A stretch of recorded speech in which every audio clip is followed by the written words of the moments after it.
Hello friends, who are you? I hope you are all will be fine. Today we will discuss early pregnancy ultrasound scan.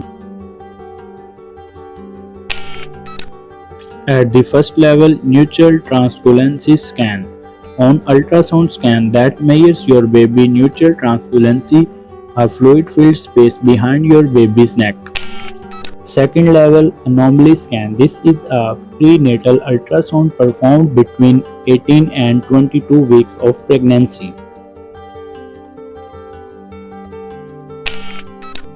At the third level, the third trimester pregnancy ultrasound. This ultrasound scan has the ability to measure the blood flow through the umbilical cord.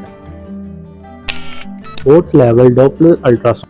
In this ultrasound uses sound waves to detect the movement of blood flow in vessel. It is used in pregnancy to study blood circulation.